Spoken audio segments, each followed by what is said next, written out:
we'll understand what. So when we say what, we focus on what kinds of clothes do you wear, what kind of houses are there, what kind of food is available. So all these come under the question what that we study under history. So what kind of food was taken by Harappan civilization, or what kind of food was grown by, let's say, Egyptian. So all this would come under what. We can also say in simple terms that those who don't study the past are condemned to repeat it. That means, let's say, why Britishers invaded India. If we are not aware of that, we might do the similar mistake and there could be a similar advent of some another country into our territory. So that's a kind of idea why we need to know the past so that we are aware of it and we do not repeat the similar mistakes in the future.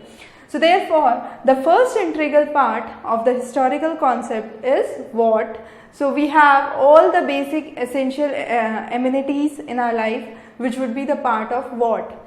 Now where? The second important question. Now before we understand the second important question where, we have a simple code that helps us understand or gives us a much broader perspective on history that explains history is studied geographically and geography is studied historically. That means, let's first talk about geography. We have already covered the lectures on geography and we have seen how things evolved, how the origin of earth took place, how landforms evolved, how there were various continents that were formed. So what we are trying to do, we are trying to see how they formed, how they evolved, how people live. So what was the basic areas, how cultures evolved. So all those, the idea of how would come under the geography is studied historically because we are seeing the evolutionary patterns.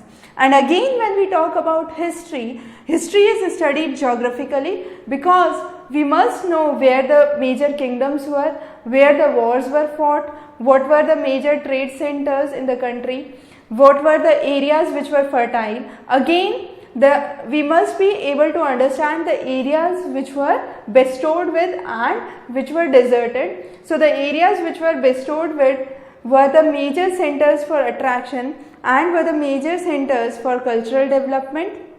The areas, let's say the desert area, has been isolated since long, so you have lesser kind of histories that would be found in these areas.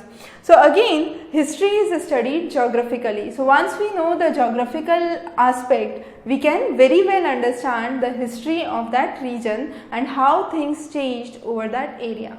Now let's say in the area of Harappan civilization, we have civilizations of Kalibangan in Rajasthan, we have Lothal in Gujarat. So all these were the areas where in ancient time you had tributaries of Ganga that were flowing.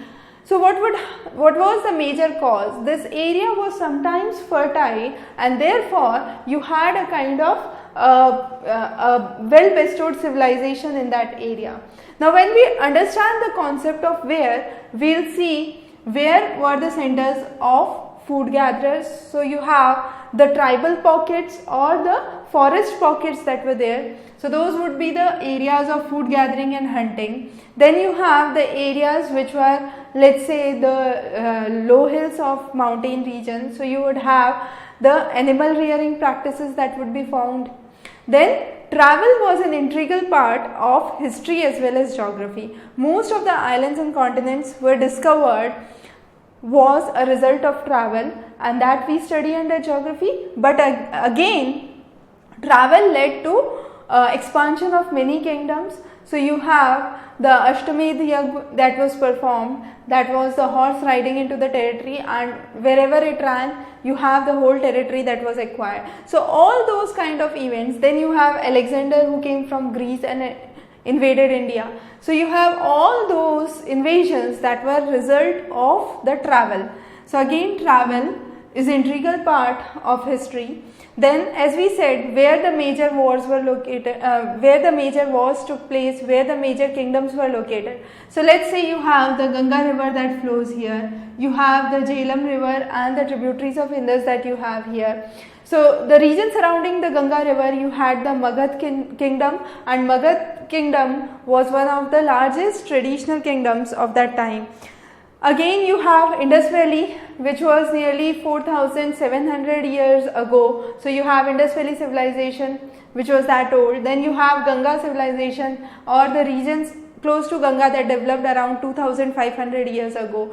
So you have different time periods where where civilization took place in the various areas. So that's what we study under where.